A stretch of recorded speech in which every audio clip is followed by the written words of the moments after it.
ছায়ানটের বর্ষবরণ অনুষ্ঠানে বোমা হামলা মামলায় আসামিদের সাজা বহালের রায় দেয়া হতে পারে আজ। পূর্ণাঙ্গভাবে আজ রায় পড়া শেষ হওয়ার কথা। বিচারপতি মোস্তফা জামান ইসলাম ও বিচারপতি নাসরিন আক্তারের সমন্বয়ে গঠিত হাইকোর্ট বেঞ্চ রায়ে আজও পড়া হবে। আসামিদের সাজা বহাল থাকবে কিনা জানা যাবে আজ। এর আগে বৃহস্পতিবার আজকের দিন নির্ধারণ করে দেন বিচারক। এর আগে 2014 সালের 23 জুন বহুল আলোচিত এই মামলায় হরকাতুল জিহাদের শীর্ষ নেতা মুফতি আব্দুল হান্নান, মাওলানা তাজউদ্দিন সহ 8 জনের ফাঁসি ও 6 জনকে যাবজ্জীবন কারাদণ্ডাদেশ দেয় আদালত। এই রায়ের বিরুদ্ধে হাইকোর্টে আপিল করেন আসামিরা। 2001 সালের 14 এপ্রিল পহেলা বৈশাখে ছায়ানটের বর্ষবরণ অনুষ্ঠানে বোমা হামলায় 10 জন নিহত হন এবং অনেকে আহত হন। ছায়ানটের বর্ষবরণ অনুষ্ঠানে বোমা হামলা মামলার রায় ঘোষণার আরো খবর জানাতে আমাদের সাথে যোগ দিচ্ছেন সহকর্মী সৈকত সাদিক। সৈকত, দ্বিতীয় দিনে এই মামলার রায় পড়া শুরু হয়েছে কিনা? অন্যদিকে জামায়াতে ইসলামের নিবন্ধন ফিরে পাওয়ার জন্য করা আপিলের শুনানি কি চলছে? প্রায় 2 যুগ পর আজকে কিন্তু রমনার বটমূলে ছায়ানটের অনুষ্ঠানের যে বোমা হামলা হয়েছিল সেই হামলার ঘটনার যে নিম্ন আদালত রায় দিয়েছিল সেই রায়ের ডেথ রেফারেন্সের শুনানির পর হাইকোর্টের ডেথ রেফারেন্স শুনানির পর কিন্তু আজকে পূর্ণাঙ্গ রায় আজকে পড়া শুরু হবে। যেহেতু গত 8 মে প্রথমভাবে আংশিকভাবে রায় পড়া শুরু হয়েছিল, তখন সাক্ষীগণের সাক্ষ্য বিষয়ে শোনানো হয়। আজকে পূর্ণাঙ্গ রায়ের বাকি অংশ পড়া হবে বিচারপতি মোস্তফা জামান ইসলাম ও বিচারপতি নাসরিন আক্তার হাইকোর্ট ডিভিশন বেঞ্চে। যদিও বেলা 11টায় এই শুনানির কথা রয়েছে, আমরা কিছুক্ষণ আগেই কিন্তু আমি আদালত থেকে বেরিয়ে এসেছি এবং তখনও আদালতে যেহেতু মামলার 26-এর জন্য একটা মেনশনের জন্য একটা আইনজীবীরা একটা অপেক্ষায় থাকে, সেই মেনশনের কার্যক্রম কিন্তু চলছিল। হয়তো আজকে যেহেতু মামলাটি কার্যতালিকা 8 নম্বরে রয়েছে, হয়তো কিছুক্ষণের মধ্যেই এই মামলার রায়ের যে পড়া সেটা কিন্তু শুরু করবেন 2 বিচারপতি।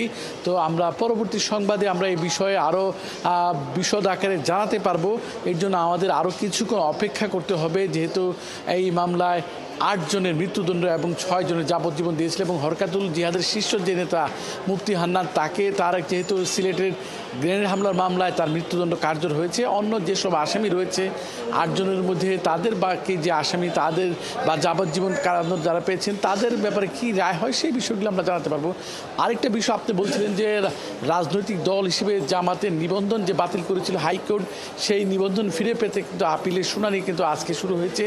সকাল 10:05 কিন্তু আজকে আপিল বিভাগে প্রধান বিচারপতি ডক্টর সৈয়দ রেফাত আহমেদের নেতৃত্বাধীন আজকে 4 বিচারপতির সমন্বয়ে যে আপিল বিভাগ, সেখানে আজকে শুনানি শুরু হয় এবং শুনানিতে আজকে জামায়াতের পক্ষের আইনজীবী আহসান আবদুল্লাহ সিদ্দিক তিনি শুনানি করেন। এরপরে নির্বাচন কমিশনের আইনজীবীর পক্ষেও কিছুক্ষণ শুনানি করেন। আর এই শুনানিও আজকেও চলবে। শুনানির পরে আমরা জানতে পারবো আজকের এই মামলার পরবর্তী শুনানি কবে দেওয়া হবে বা এইটার কি রায়, সেই বিষয়গুলো আমরা পরবর্তী সংবাদে জানিয়ে দিতে পারবো। তো অদিতি, এখন পর্যন্ত এই মামলার কার্যক্রম বা শুনানি চলছে। এই হচ্ছে এখানকার সর্বশেষ পরিস্থিতি। সৈকত, ধন্যবাদ। আপনার কাছ থেকে আমরা এই মুহূর্তের খবরগুলো জেনে নিচ্ছিলাম। দর্শক, আদালত প্রাঙ্গণ থেকে আজকের দিনের গুরুত্বপূর্ণ মামলার খবরগুলো নিয়ে সহকর্মী সৈকত সাদিক যুক্ত ছিলেন এতক্ষণ। আওয়ামী লীগের সাবেক সংসদ সদস্য ও শিল্পী মমতাজ বেগমকে গ্রেপ্তার করেছে ঢাকা মহানগর গোয়েন্দা পুলিশ। সোমবার মধ্যরাতে ধানমন্ডির একটি বাসা থেকে তাকে গ্রেপ্তার করা হয়। গ্রেপ্তারের পর মমতাজ বেগমকে ডিবি কার্যালয়ে নেওয়া হয়েছে। তার বিরুদ্ধে হত্যাসহ বেশ কিছু মামলা রয়েছে। 2009 সালে নবম জাতীয় সংসদের সংরক্ষিত মহিলা আসনে আওয়ামী লীগের সংসদ সদস্য মনোনীত হন লোকগানের জনপ্রিয় এই শিল্পী। এরপর 2014 সালে মানিকগঞ্জ 2 আসন থেকে নির্বাচিত হয়ে সংসদ সদস্য হিসেবে দায়িত্ব পালন করেন তিনি। কিন্তু দ্বাদশ জাতীয় সংসদ নির্বাচনে নিজ দলের স্বতন্ত্র প্রার্থীর কাছে পরাজিত হন মমতাজ বেগম।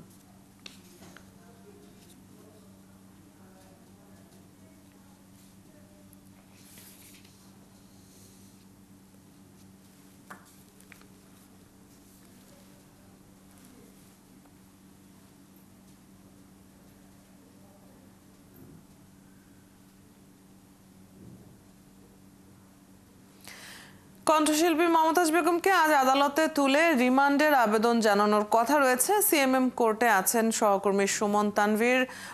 আরো খবর তার কাছ থেকে জেনে নেব। তানভীর, মমতাজ বেগমকে কটা নাগাদ আদালতে নিয়ে আসা হবে? তাকে সুনির্দিষ্ট কোন মামলায় গ্রেপ্তার করা হয়েছে এ বিষয়ে কোনো তথ্য আছে কিনা আপনার কাছে? আপনি জানেন কিন্তু যে গতকাল রাত 12টার দিকে কিন্তু ধানমন্ডি থেকে তাকে গ্রেপ্তার করা হয় এবং সেই গ্রেপ্তারের পর এখন পর্যন্ত তিনি ডিবি কার্যালয়ে তাকে রাখা হয়েছে। তবে তাকে আসলে কোন মামলায় গ্রেপ্তার দেখানো হবে সেই বিষয়টি এখন পর্যন্ত কিন্তু আমরা কিছুক্ষণ আগেও ডিবি কর্মকর্তাদের সঙ্গে কথা বলছিলাম। তারা বলছিলেন তার যেহেতু মানিকগঞ্জে তার বিরুদ্ধে মামলা আছে, একাধিক মামলা আছে, রাজধানীতেও তার নামে মামলা আছে, সো কোন মামলায় তাকে গ্রেপ্তার দেখানো হবে সেই বিষয়টি কিন্তু এখনো নিশ্চিত নয়। তবে আমরা বলতে পারি যে কিছুদিন আগে আসলে আমরা দেখছিলাম যে হাতির ঝিলে তার নামে একটি হত্যা চেষ্টা মামলা হয়েছে। এক বিএনপি কর্মী কাউন্সিলর প্রার্থী ছিলেন তিনি এই হত্যা চেষ্টা মামলাটি করছেন। তো এই মামলায় তাকে গ্রেপ্তার দেখানো হতে পারে এমন একটি কথা আমরা শুনছি। তবে এটি এখনো আসলে নিশ্চিত সূত্রে আমরা বলতে পারছি না। তবে মানিকগঞ্জের যেহেতু তিনি এমপি ছিলেন আওয়ামী লীগের এবং সেখানে তার একাধিক তার নামে মামলা আছে, নানা রকম অভিযোগ আছে, সেই জায়গা থেকে মানিকগঞ্জে যে তাকে গ্রেপ্তার দেখানো হবে না সেটাও কিন্তু নিশ্চিত করে বলা যাচ্ছে না। আমাদেরকে ডিবি কর্মকর্তারা কিছুক্ষণ আগে বলেছেন যে হয়তো ঘণ্টা খানিকের ভিতরে এই সিদ্ধান্তটি নেবেন। অনেক পারিপার্শ্বিক বিষয়গুলো আছে, সেই বিষয়গুলো বিবেচনা করে এই সিদ্ধান্তটি নেওয়া হবে। আর যে প্রশ্নটি করেছিলেন রিমান্ড, অবশ্যই তার রিমান্ড চাওয়া হবে। আপনি জানেন যে আওয়ামী লীগ নিষিদ্ধ হওয়ার পর প্রথম বড় কোনো আসামি অর্থাৎ হাই প্রোফাইল কোনো আসামিকে গ্রেপ্তার করা হয়েছে এবং সেই গ্রেপ্তার নিয়ে আসলে আনুষঙ্গিক যারা ঊর্ধ্বতন কর্মকর্তা আছেন তাদের সঙ্গে কথা বলে সিদ্ধান্ত নেবে, এটা খুব স্বাভাবিক। তবে এতটুকু নিশ্চিতভাবেই বলা যায় যে বিকালের আগে যদি সিএমএম কোর্টেও তাকে নিয়ে আসা হয়, বিকালের আগে তাকে কিন্তু এই কোর্টে আনা হচ্ছে না, যেহেতু এখন পর্যন্ত সেই সিদ্ধান্তটি নেওয়া। তবে তার বিরুদ্ধে কিন্তু আসলে মানিকগঞ্জে অনেক অভিযোগই আছে। আপনি জানেন যে 2008 সালে যখন তিনি প্রথম এমপি হন, অর্থাৎ তাকে সংরক্ষিত মহিলা আসনের এমপি করা হয়, তারপর থেকে কিন্তু আমরা দেখছিলাম যে প্রায় একচ্ছত্র আধিপত্য তার সংসদীয় আসন মানিকগঞ্জ 2-এ কিন্তু তিনি প্রতিষ্ঠা করেন। তিনি শুধু অন্য দলের সঙ্গে তিনি বৈরূপ আচরণ করেছেন এমন নয়, তার নিজ দলের যারা নেতাকর্মী আছে তার সঙ্গেও কিন্তু তার একটি বড় দূরত্ব তৈরি হয়ে যায়। আমরা যেটা গত নির্বাচনে দ্বাদশ জাতীয় সংসদ নির্বাচনে দেখেছি যে তার নিজ দলেরই একজন স্বতন্ত্র প্রার্থীর কাছে কিন্তু তিনি পরাজিত হন এবং এই স্বতন্ত্র প্রার্থীকে যারা সাপোর্ট দিয়েছিলেন তারা সবাই কিন্তু আওয়ামী লীগের, অর্থাৎ তার আসনের আওয়ামী লীগের নেতৃবৃন্দ ছিলেন। তার বিরুদ্ধে একটি বড় অভিযোগ যে তিনি তার এলাকার রাজনীতিকে একদম মাফিয়া রাজনীতিতে পরিণত করেছেন। আপনি খবরাখবর রাখছেন এই অভিযোগগুলোর ভিত্তিতে আদালতে কি কার্যক্রম হয় আমরা সেগুলো নিশ্চয়ই পরবর্তী সংবাদে আপনার কাছ থেকে জানবো। সিএমএম আদালত থেকে সহকর্মী সুমন তানভীর যুক্ত ছিলেন এতক্ষণ। সংস্কার প্রশ্নে ঐক্যমত্য তৈরিতে রাজনৈতিক দলের সঙ্গে ধারাবাহিক বৈঠক করছে জাতীয় ঐক্যমত্য কমিশন। তারই ধারাবাহিকতায় আজ বাংলাদেশের কমিউনিস্ট পার্টি সিপিবির সঙ্গে আলোচনা করবেন ঐক্যমত্য কমিশনের কর্মকর্তারা। জাতীয় সংসদ ভবনের এলডি হলে সকালে এই বৈঠক শুরু হয়েছে। রাজনৈতিক দলের সঙ্গে 5টি সংস্কার কমিশনের গুরুত্বপূর্ণ সুপারিশগুলো নিয়ে প্রথম পর্যায়ের আলোচনা করেছে জাতীয় ঐক্যমত্য কমিশন। এর আগে সোমবার গণতান্ত্রিক বাম ঐক্যের সাথে বৈঠকে বসে কমিশন। এখন পর্যন্ত মোট 31টি রাজনৈতিক দলের সাথে আলোচনায় বসে কমিশন। মোট 166টি সুপারিশ নিয়ে এই আলোচনা চলছে। এসব সুপারিশের অনেক কিছুতে একমত হলেও বেশ কয়েকটিতে দ্বিমত জানাচ্ছে রাজনৈতিক দলগুলো। জাতীয় রাজস্ব বোর্ড এনবিআর বিলুপ্ত করে বহুল আলোচিত রাজস্ব নীতি ও রাজস্ব ব্যবস্থাপনা অধ্যাদেশ জারি করেছে সরকার। একই সঙ্গে বিলুপ্ত করা হয়েছে অভ্যন্তরীণ সম্পদ বিভাগ। আয়কর ও কাস্টমস ক্যাডার কর্মকর্তাদের মতামত উপেক্ষা করে সোমবার রাতে এই প্রজ্ঞাপন জারি হয়। আইএমএফ এর শর্ত মানতে জারি করা অধ্যাদেশে শুধুমাত্র রাজস্ব নীতি বিভাগের কার্যপরিধিতে সামান্য পরিবর্তন আনা হয়েছে। আর রাজস্ব ব্যবস্থাপনা বিভাগের প্রশাসনিক পদগুলোতে অ্যাডমিন ক্যাডার কর্মকর্তাদের পাশাপাশি আয়কর ও কাস্টমস ক্যাডারের কর্মকর্তাদের দায়িত্বে রাখা হয়েছে। গত 17 এপ্রিল উপদেষ্টা পরিষদে অনুমোদিত রাজস্ব নীতি ও রাজস্ব ব্যবস্থাপনা অধ্যাদেশ 2025-এর খসড়া প্রকাশিত হয়। এরপর থেকে আয়কর ও কাস্টমস সহ এনবিআর এর সকল শ্রেণীর কর্মকর্তা কর্মচারীরা ওই অধ্যাদেশ বাতিলের জন্য আন্দোলন করছেন। তাদের পক্ষ থেকে 7 দফা সুপারিশ দেওয়া হয়, তবে নতুন এই অধ্যাদেশে অধিকাংশ সুপারিশ মানা হয়নি। ফলে নতুন করে আন্দোলন কর্মসূচির ঘোষণা আসতে পারে। অন্তর্বর্তী সরকারের দায়িত্ব নেয়ার পর বুধবার প্রথমবারের মতো নিজের জেলা চট্টগ্রামে যাচ্ছেন প্রধান উপদেষ্টা অধ্যাপক ডক্টর মোহাম্মদ ইউনূস। এ নিয়ে উৎসব মুখর পরিবেশ সৃষ্টি হয়েছে গোটা চট্টগ্রামে। প্রধান উপদেষ্টাকে স্বাগত জানাতে প্রস্তুত চট্টগ্রামবাসী। উপদেষ্টা এবারের সফরে চট্টগ্রাম বিশ্ববিদ্যালয়ের 5ম সমাবর্তন অনুষ্ঠানে যোগ দেবেন। এছাড়া দেশের অর্থনীতির প্রাণকেন্দ্র চট্টগ্রাম বন্দর পরিদর্শন ও দক্ষিণ চট্টগ্রামবাসীর দীর্ঘদিনের প্রাণের দাবি নতুন কালুরঘাট সেতুর ভিত্তিপ্রস্তর স্থাপন করবেন। জহুরুল ইসলামের ছবি ও সাইফুল ইসলাম শিল্পীর তথ্যে প্রতিবেদন। দেশের রাজস্ব আয়ের স্বর্ণদ্বার চট্টগ্রাম বন্দর। দেশের প্রধান সমুদ্র বন্দরও এটি। বন্দরকে এই অঞ্চলের বিজনেস হাবে পরিণত করার প্রাণান্তকর চেষ্টা হিসেবে দেখছেন বন্দর ব্যবহারকারী ব্যবসায়ীরা। বর্তমান সরকার অর্থনৈতিক সমৃদ্ধির কথা বিবেচনা করে চট্টগ্রাম বন্দরকে নিয়ে নতুন করে ভাবতে শুরু করেছেন। বর্তমানে অন্যান্য দেশের সঙ্গে বার্ষিক $125 বিলিয়ন বাণিজ্যের প্রায় 92% পরিচালিত হয় এই বন্দর দিয়ে। বন্দরের সব খাতের প্রবৃদ্ধি ধরে রাখতে অগ্রাধিকার ভিত্তিতে বে টার্মিনাল নির্মাণ কাজ শেষ করা, মাতারবাড়ি গভীর সমুদ্র বন্দর নির্মাণে বিদেশি বিনিয়োগকারীদের সাথে চুক্তি স্বাক্ষর, লালদিয়ার চরে কন্টেইনার টার্মিনাল নির্মাণ এবং বন্দরের আধুনিকায়নের নানা উদ্যোগ নেওয়া হয়েছে। বন্দরকে গতিশীল করার জন্য আধুনিক যন্ত্রপাতি, অত্যাধুনিক যেগুলি কম্পিউটার যন্ত্রপাতি, সেগুলি যদি স্থাপন করা যায় বন্দরের অ্যাক্টিভিটি অথবা এফিসিয়েন্সি আরও বাড়বে। আন্তর্জাতিক জরিপকারী প্রতিষ্ঠান লয়েডস লিস্ট অনুযায়ী বিশ্বের 100 দ্রুততম বন্দরের তালিকায় চট্টগ্রামের স্থান 58। এই অগ্রগতি ধরে রাখতে বন্দরকে আধুনিক বন্দরে নিয়ে যেতে হলে গ্রিন চ্যানেল চালু, আধুনিক শেড, ব্যবসায়িক হয়রানি বন্ধ করতে বন্দর ও কাস্টমসকে একত্রিত করে সহজীকরণের জন্য সরকারের প্রতি দাবি ব্যবসায়ীদের। বন্দর, কাস্টমস এই দুটো জিনিস যাতে একসাথে চলে, কারণ অনেক সময় আপনি দেখবেন বন্দর খোলা রাখছে কিন্তু কাস্টমস বন্ধ। চট্টগ্রাম সফরে এসে প্রধান এ সমুদ্র বন্দর পরিদর্শন করবেন প্রধান উপদেষ্টা অধ্যাপক ডক্টর মোহাম্মদ ইউনূস। চট্টগ্রাম বন্দরকে বিশ্বমানের বন্দর হিসেবে পরিচিত করতে বন্দর ব্যবহারকারী ব্যবসায়ী ও বিভিন্ন সংস্থার নেতাদের সঙ্গে মত বিনিময় করবেন উপদেষ্টা। টার্মিনাল থেকে শুরু করে বীরেশ্বরাই জোন পর্যন্ত আরও মিনিমাম 5টা বন্দর আমাদের দরকার। উনি একমাত্র ব্যক্তি, উনি ইচ্ছা করলে বিদেশ থেকে বিনিয়োগকারীরা আসবে এবং এইখানে এই বিনিয়োগগুলো হলে আমাদের দেশের কম্পিটিটিভ প্রাইস পাবে ব্যবসায়ীরা। চট্টগ্রাম সফরে প্রধান উপদেষ্টা কর্ণফুলী নদীর উপর 11,000 কোটি টাকা ব্যয়ে কালুরঘাট সেতুর ভিত্তিপ্রস্তর উন্মোচন করবেন, যার মধ্য দিয়ে দক্ষিণ চট্টগ্রামের কোটি মানুষের দীর্ঘদিনের অবর্ণনীয় কষ্ট থেকে মুক্তি মিলবে। প্রতিবন্ধকতা সৃষ্টি না করে যেন অত্যন্ত সুচারুভাবে খুব কম সময়ের মধ্যে যেন সেতুর নির্মাণ কাজটা দৃশ্যমান হয়, সরকারের কাছে এটাই আমাদের আবেদন। সফরের শেষ পর্যায়ে চট্টগ্রাম বিশ্ববিদ্যালয়ে 5ম সমাবর্তন অনুষ্ঠানে যোগ দেবেন প্রধান উপদেষ্টা। 22,500 শিক্ষার্থীকে সনদপত্র দেবেন তিনি। হাসান আহমেদ, 71। সুন্দরবনে আবারও মাথাচাড়া দিয়ে উঠেছে জলদস্যুরা। জেলেদের অপহরণ করে আবারও শুরু হয়েছে মুক্তিপণ আদায়। মুক্তিপণ না পেলে মারধর থেকে শুরু করে হত্যার শিকার হচ্ছেন তারা। মধু আহরণের মৌসুমে জলদস্যু আতঙ্কে বনে যেতে পারছে না মৌয়ালরা। ভুক্তভোগীরা জানান জলদস্যুদের 3টি বাহিনী এখন সুন্দরবনে সক্রিয়। তাদের দমনে বিশেষ কোনো কার্যক্রম নেই, তবে আবারও অভিযানে নামার কথা বলছে র্যাব। সুন্দরবন ঘুরে এসে জানাচ্ছেন মোহন ইসলাম, ক্যামেরায় ছিলেন আলী ইমাম। বিশ্বের সবচেয়ে বড় ম্যানগ্রোভ বনাঞ্চল সুন্দরবন। 10,000 বর্গ কিলোমিটারের আয়তনের সুন্দরবনের 6,517 বর্গ কিলোমিটারই বাংলাদেশের সীমানায়। মাছ, মধু, গোলপাতা সহ সুন্দরবনের প্রাকৃতিক সম্পদের উপর নির্ভরশীল উপকূলের লক্ষাধিক মানুষ। গেল কয়েক বছর কোনো জলদস্যুর উৎপাত ছাড়াই তারা এসব সম্পদ আহরণ করেছেন। তবে বনে আবারও বেড়েছে জলদস্যুর তৎপরতা। যদিও 2018 সালে সুন্দরবনকে জলদস্যু মুক্ত বলে ঘোষণা করেছিল সরকার। মশিয়র সেনা সুন্দরবন ঘেঁষা মংলার জয়মনির বাসিন্দা। জীবনের বেশিরভাগ সময়ই পার করেছেন বনে। তার আয় রোজগার এখনও এই বনকে ঘিরে।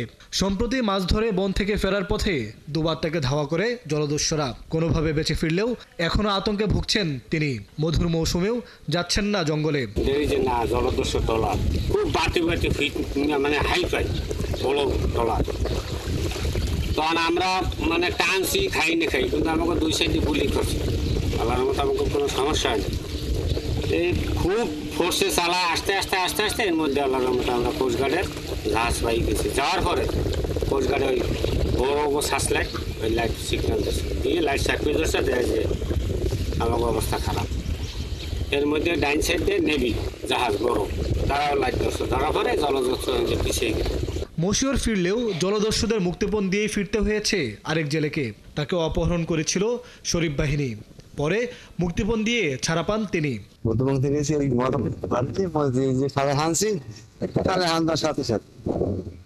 কি করে টাকা পয়সা দাও, টাকা দাও না, বিয়েও নাই। আমাদের নাম নিরাপত্তার স্বার্থে ক্যামেরার সামনে কথা বলতে রাজি নন ভুক্তভোগীরা। সমস্যা ভাই পরবর্তী বুঝছি না, এই জায়গায় মানুষজন ধরেন জঙ্গল কেটে খায়, কথা বুঝছেন, আমাদের লোকজন জঙ্গল কেটে খায়। এখন এমন একটা সিস্টেম দাঁড়াইছে যে আপনার এটা দুই কথা এলাকায় এখন লোক আছে, এই দুই কথা পাশ করে যারা কইতেছে এটা পরবর্তীতে পায় সুন্দরবনে ডাইরেক্ট করু হেলাই যাবে। জেলেদের অভিযোগ 3টি বাহিনী এখন দস্যুতায় জড়িত। শরীফ বাহিনী, জাহাঙ্গীর বাহিনী ও মজনু আলিফ বাহিনী। একসময় এদের সবাই আত্মসমর্পণ করে দস্যুতা ছেড়েছিল, কিন্তু পুরানো রাঘব বোয়ালরা আবারও নিজেদের স্বার্থে তাদের সুন্দরবনে নামিয়েছে। 5 তারিখের পরে সুন্দরবনে দস্যু হয়েছে, আগে জেলেদের মেলা অত্যাচার, টাকা পয়সা যেমনি করে রাখতেছে। টানা 3 দিন ঘুরেও বন বিভাগের কর্মকর্তাদের দেখা মেলেনি। পরে ফোনে জানান তাদের অসহায়ত্বের কথা। সুন্দরবন একটা বিশাল ভাস্ট এরিয়া, এই ভাস্ট এরিয়াতে আপনার শুধুমাত্র বন বিভাগ এককভাবে সম্ভব না, জেলা প্রশাসন, পুলিশ প্রশাসন, কোস্ট গার্ড, র্যাব সবাই মিলে যেন আমরা এই কাজটা করতে পারি সেটা আমরা সবাইকে জানিয়েছি। মাঝে মাঝে কোস্টগার্ড অভিযান করছে, তবে নতুন করে আবারও অভিযানে নামার কথা বলছে র্যাব। সুন্দরবনে দস্যুদের আত্মসমর্পণ করে তাদের স্বাভাবিক জীবনে ফেরাতে মধ্যস্থতার কাজ করেছিলেন সাংবাদিক মহসিনুল হাকিম। তিনিও চান কার্যকর অভিযান ও পুনর্বাসনের মধ্য দিয়ে দস্যুমুক্ত হোক সুন্দরবন। তারা অস্ত্র পাচ্ছে কোথা থেকে, তাদেরকে বাকি রসদ, খাবার দাবার কিনে, তারা যে এই যে বিকাশে টাকা লেনদেন করছে, এগুলো কি ধরে কি কিছু করা যায় না? আমার মনে হয় যে এইভাবে কাজ করলে সুন্দরবনের দস্যুরা অনেক বেশি চাপে পড়বে এবং একই সাথে আভিযানিক কর্মকাণ্ড যদি চালাতে পারি আমরা একদম শক্তভাবে এবং উপযুক্তভাবে, তবেই এই দস্যুতাটা আবার নিবৃত্ত করা সম্ভব হবে। সাধারণ জেলেদেরও এই চাওয়া। শান্ত সুন্দরবনকে অশান্ত করার চেষ্টায় উৎপাত বেড়েছে জলদস্যুদের। তারা মাঝিদের ধরে নিয়ে যাচ্ছে, জেলেদের থেকে আদায় করছে মুক্তিপণ।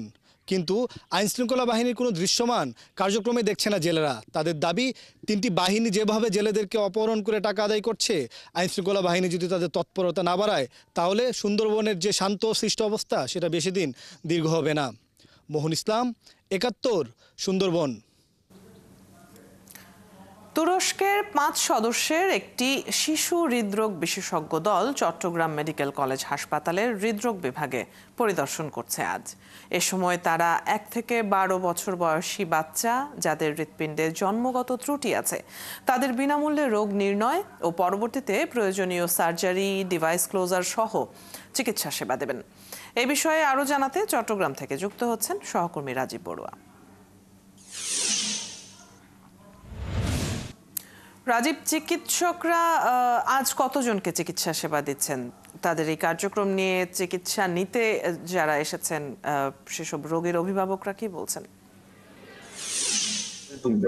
চট্টগ্রাম মেডিকেল কলেজ হাসপাতালে আন্তর্জাতিক যে মানবিক স্বাস্থ্য সংস্থা রয়েছে সেই সংস্থার পক্ষ থেকে একটা টিম এসছে, ডাক্তার, টেকনিশিয়ান আছেন এবং তারা এখানে চট্টগ্রাম মেডিকেল কলেজে আসলে মূলত যারা যেসব শিশু জন্ম থেকে 11 বছর পর্যন্ত যাদের জন্মগত যে হার্টের সমস্যা, সেই সমস্যা নিয়ে যারা চিকিৎসাধীন আছেন তাদেরকে মূলত আসলে তারা চিকিৎসা দিতে এসছেন।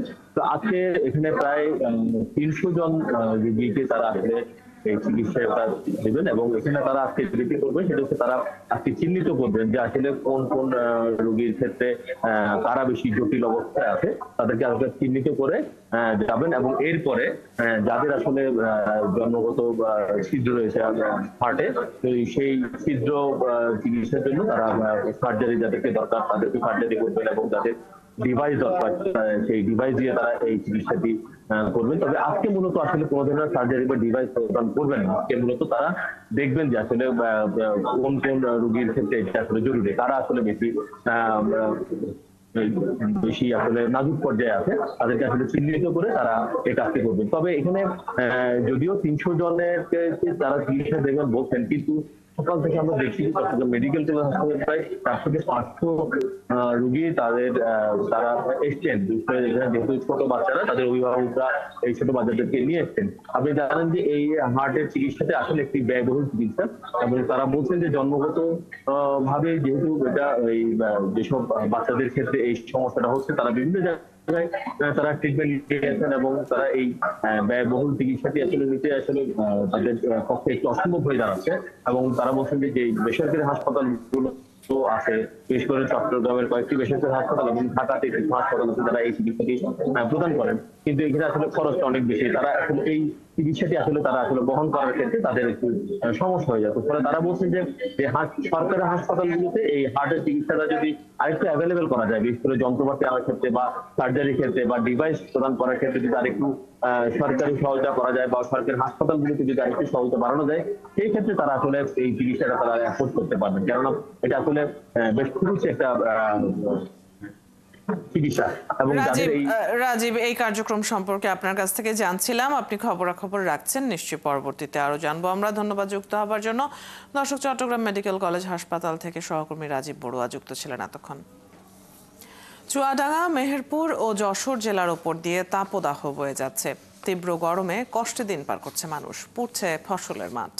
এদিকে দেশের 4টি অঞ্চলের উপর দিয়ে দুপুরের মধ্যে সর্বোচ্চ 60 কিলোমিটার বেগে ঝড় বয়ে যেতে পারে বলে জানিয়েছে আবহাওয়া অধিদপ্তর।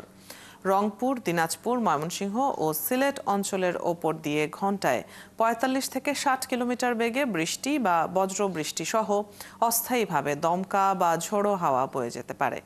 এসব এলাকার নদী বন্দরকে 1 নম্বর সতর্ক সংকেত দেখাতে বলা হয়েছে।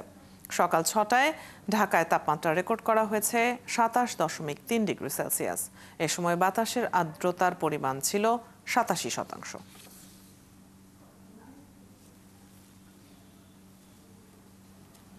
তাপদাহের আরো খবর জানাতে আমাদের সাথে যুক্ত হচ্ছেন সহকর্মী রাশিদুল হক রুশো রাজশাহী থেকে। রুশো, রাজশাহীতে আজকের তাপমাত্রা কত, আর এই গরমে শ্রমজীবী মানুষ কতটা কষ্টে আছেন? গরম কমার সম্ভাবনা নিয়ে আবহাওয়া অফিস কিছু জানিয়েছে কিনা? অদিতি, আপনার সাথে যুক্ত হবার কিছুক্ষণ আগে আমি কথা বলছিলাম রাজশাহী আবহাওয়া অফিসে। তারা আমাকে জানিয়েছে যে এখন পর্যন্ত তারা সর্বোচ্চ তাপমাত্রা যেটি পেয়েছে সেটি 33 ডিগ্রি সেলসিয়াস। অর্থাৎ এই যে বেলা 12টার আগেই যদি তাপমাত্রা 33-এ ওঠে, তাহলে আপনি বুঝতেই পারছেন যে বেলা গড়ানোর সাথে সাথে যদি রোদের তীব্রতা এমনই থাকে, তাহলে কিন্তু তাপমাত্রা প্রায় 40-এর কাছাকাছি চলে যেতে পারে। আমরা এই গেল সপ্তাহ, এই সপ্তাহ যদি আমরা 15 দিনের হিসেব করি, আমরা দেখেছি যে এর মধ্যে 2 দিন তাপমাত্রা 40 পার হয়েছে।